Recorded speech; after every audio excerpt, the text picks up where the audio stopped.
ETF index mutual funds నేర్చుకుని stock మార్కెట్లో రాణించాలనుకుంటున్నారా? వెంటనే ఈ నెంబర్కి కాల్ చేయండి.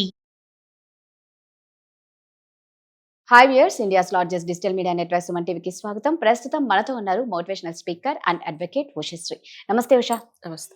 ఉషా, ఆ, ఈ మధ్య కాలంలో అంటే ఇంతకు ముందు కూడా విడాకుల సంఖ్య ఉంది. ఇప్పుడైతే విపరీతంగా విచ్చలవిడిగా రేటు పెరిగిపోతుంది విడాకుల సంఖ్య. ఒక అడ్వకేట్ గా నీకు ఇంకా మాకంటే ఎక్కువ నీకే తెలుసు. అయితే 3 నెలలు కానీ 6 నెలలు కానీ 5 ఏళ్ళు 20 ఏళ్ళు 3 రోజులు కూడా 3 రోజులు కూడా వెరీ గుడ్. ఓకేనా? సరే, ఇది పెళ్ళైంది. విచిత్రం ఏంటంటే వీళ్ళందరిది ఒక ఎత్తు అయితే లవ్ మ్యారేజ్ ఉంటాయి. కొందరు సంవత్సరం లవ్ చేసిన వాళ్ళు, 6 నెలలు లవ్ చేసిన 10 ఏళ్ళు కూడా. అది నెక్స్ట్ రాబోతుంది. 8 ఏళ్ళు 10 ఏళ్ళు.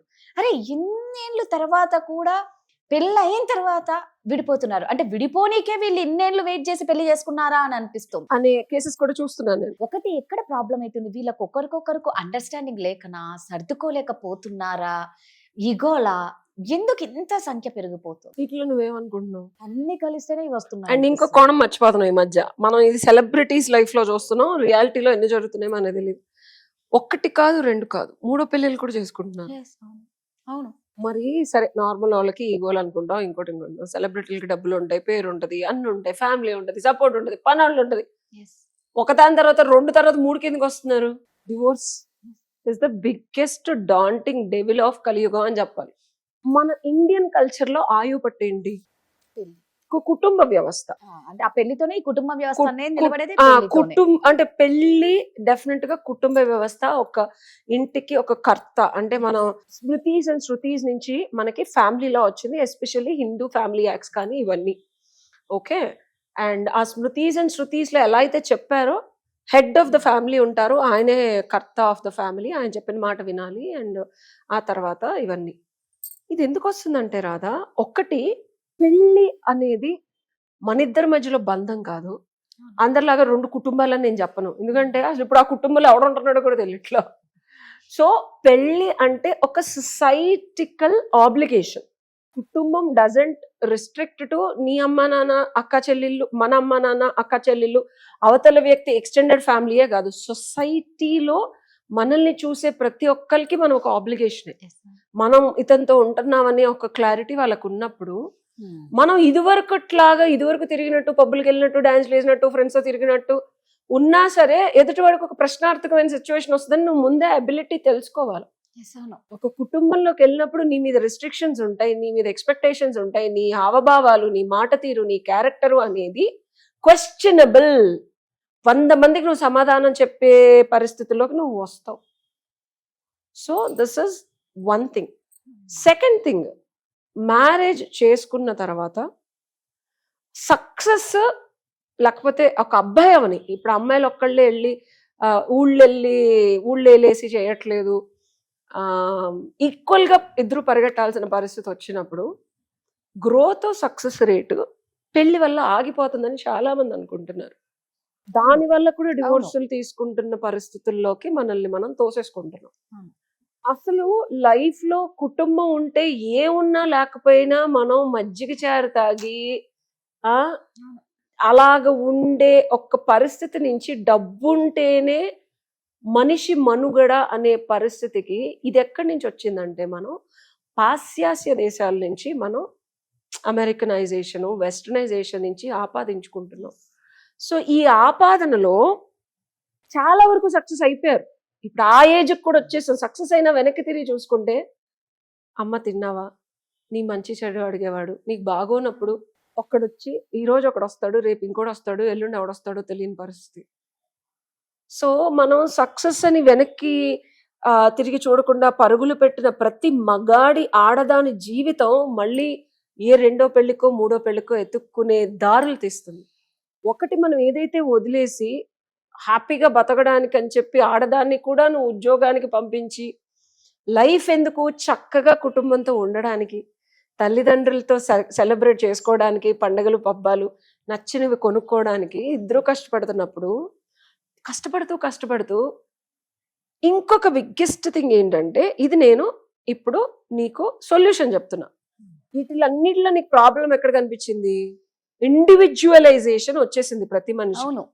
ఇండిపెండెన్స్ ఇస్ డిఫరెంట్, ఫారెన్ లో ఆడికి 10 ఏళ్ల నుంచి 12 ఏళ్ల నుంచి బేబీ సిట్టింగ్ కి పని చేయమని పంపించి ధనార్జనకు పంపిస్తారు. మన వాళ్ళు ఇప్పటికీ మా నాన్న నేను రూపాయి ఇచ్చినా ఏంది నువ్వు ఇచ్చేది, ఆడపిల్లగా నేను నీకు ఇస్తాను అంటాడు. మొన్న కూడా 3.5 లక్షలు పంపించాడు డబ్బులు లేకపోతే, అడుక్కు తినే పరిస్థితి వస్తుందని అంటే సరే. సో ఇప్పటికీ మన కల్చర్ లో ఆడపిల్ల అంటే మన ఇంటికి వస్తే మనం పెట్టాలనే కల్చర్ లోనే ఉన్నాం తప్పించి ఆడదాని డబ్బు తీసుకొని దాని డబ్బుతో మనం తిందాం అనే కల్చర్ తల్లిదండ్రులకైతే లేదు, మగాడికి ఉంది. మగాడి బుద్ధి ఎప్పుడైతే అమ్మాయి ఇండిపెండెంట్ గా అయినప్పుడు అమ్మాయి ఖర్చులు అమ్మాయి చూసుకోవడానికని కాకుండా ఎప్పుడైతే ఆడదాని డబ్బు వాడుతున్నాడో నీకు ఇక్కడ తల్లి తండ్రి అమ్మాయికి ఒక కాంటెక్స్ట్ ఏమొస్తుంది. ఇప్పుడు నేను కోర్కి వెళ్తున్నా, ఫ్యామిలీ అంటే అమ్మాయి దృష్టిలో తన ఫ్యామిలీయే ఫ్యామిలీ. అసలు భూప్రపంచంలో ఇలాంటి కళ్ళద్దాలు ఒక 100 పెట్టుకొని ఇంత దూరంలో అత్తగారు కాళ్ళు పట్టేసుకునే పరిస్థితుల్లో కోడలుకున్నా సరే మా అత్త నన్ను తిట్టింది, మా అత్త పొద్దున్నే లెగమంది, మా అత్త వంట చేయమంది, మా అత్త అంట్లు తోమంది. అదే అమ్మ చెప్తే నేను చేయనమ్మా అని పడుకుంటావు, అమ్మగారు ఊరుకుంటుంది. పండగ పూట పడుకున్నావు అని ఊరుకుంటుంది అమ్మాయినా? ఊరుకోదు. సో కల్చరల్ వాల్యూస్ లో పెళ్లి చేసుకున్న తర్వాత నేను ఇది ఆడవాళ్ళు ఒక్కరికి ఆపాదించట్లేదు, అబ్బాయిలు కూడా అమ్మాయి ఫ్యామిలీ యొక్క అత్తమావలవని వాళ్ళ అక్క చెల్లెళ్ళవని తన ఫ్యామిలీ కింద ట్రీట్ చేయడు. ఇక్కడ గొడవలు ఒరిజినల్ గా డివోర్సులకి 3వ రోజుకి 1వ రోజుకి 3వ సంవత్సరానికి 100వ సంవత్సరానికి 10వ సంవత్సరానికి బాయ్ ఫ్రెండ్ గర్ల్ ఫ్రెండ్ గా ఉన్న తర్వాత 3 నెలలకు విడిపోయిన వాళ్ళ ప్రతి ఒక్క జీవితంలో నేను గమనించింది ఏంటంటే ద మొమెంట్ ఒక మ్యారేజ్ అనేది ఒకటి జరిగిన తర్వాత ఇమీడియట్ మదర్ ఇన్ లాస్ కత్తులు పట్టుకొని వాళ్ళు ఉంటున్నారు, వీళ్ళు కూడా ఉంటున్నారు, వాళ్ళు లేకపోయినా వీళ్ళు ఉంటున్నారు. అమ్మాయి అబ్బాయిలు కూడా వాళ్ళ అమ్మా నాన్న వస్తే నువ్వు గౌరవించాలి, నువ్వు ఫోన్ మాట్లాడలేదు, నువ్వు గౌరవం ఇవ్వలేదు, నువ్వు వాళ్ళని రెస్పెక్ట్ చేయలేదు, మా చెల్లి రాఖీ కట్టడానికి వస్తే దానికి అన్నం పెట్టలేదు, స్విగ్గీ ఆర్డర్ చేసావు. ఓకే అబ్బాయి కాబట్టి నువ్వు ఎక్స్పెక్ట్ చేస్తున్నావు, మరి మా అమ్మ బాబు ఏంటి అనే క్వశ్చన్ ఈ అమ్మాయి ఆలోచనలో వచ్చి ఇక్కడ నేను సెకండ్ చెప్పిన పాయింట్ ఆపాదించబడుతుంది. నేను ఇండిపెండెంట్ కదా, ఇదివరకు ఎందుకని అబ్బాయికి అంత అథారిటీ ఉండేది, మా అమ్మ నాన్న గౌరవం ఇవ్వాలి, మా అక్కలు చెల్లెలు వస్తే చూడాలి, వాళ్ళకి బంగారం పెట్టాలి, వాళ్ళకి సారి పెట్టాలి, నువ్వు వండి పెట్టాలని. నువ్వు ధనార్జన చేసే మగాడివి, ఈ అమ్మాయి తిరిగి కూర్చునేది, నీ మీద ఆధారపడేది కాబట్టి నీకు ఆ పవరు నీకు అంత ఇది ఇచ్చాడు. ఇప్పుడు ఈ అమ్మాయి ఏమంటది, ఐఎమ్ ఇండిపెండెంట్. నిన్నెలా నీ అమ్మ నాన్న పెంచారు, నన్ను అలానే పెంచారు, నీకెంత డబ్బు ఖర్చు పెట్టించారు, ఎక్కువ మాట్లాడతానంటే ఇంకో 20 లక్షలు నాకు ఎక్కువ పెట్టారు, నీకన్నా నేను ఇంకో నువ్వు 1,00,000 సంపాదిస్తున్నావు, నేను 5 లక్షలు సంపాదిస్తున్నాను, మరి నా తల్లిదండ్రులకు కూడా నువ్వే అంత గౌరవం. ఏయ్ నువ్వు ఆడదానివా, ఏయ్ నువ్వు ఇండియన్ కల్చరా, ఏయ్ నువ్వు మమ్మల్ని ఇలా మాట్లాడతావా అని గొడవ మొదలై ఫ్యామిలీలో కుటుంబ సఖ్యత లేకుండా, కుటుంబం అంటేనే రాదా. ఇంకోటి మగాళ్ళు చేసే బిగ్గెస్ట్ మిస్టేక్, పెళ్ళైన తర్వాత మా అమ్మ మాట నువ్వు వినాలా, మా ఇంటికి వచ్చావు మాకు నచ్చినట్టు మాకు వచ్చినట్టు మేము చెప్పినట్టు వినాలి అనే కాంటెక్స్ట్ ఇప్పటికే ఉంది. న్యూలీ వెడ్డెడ్ లో కూడా చూస్తున్నాను, ఐఎమ్ నాట్ కిడింగ్. లేదు లేదు అవును ఉంది. సో ఇది ఆపేయాల ముందు.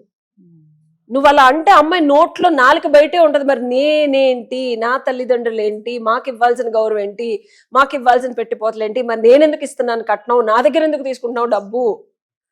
సో సొల్యూషన్ ఏంటంటే పెళ్లి అంటే డెఫినెట్ గా ఇద్దరి తల్లిదండ్రులు కుటుంబంలోకి వస్తారు, కలుస్తారు.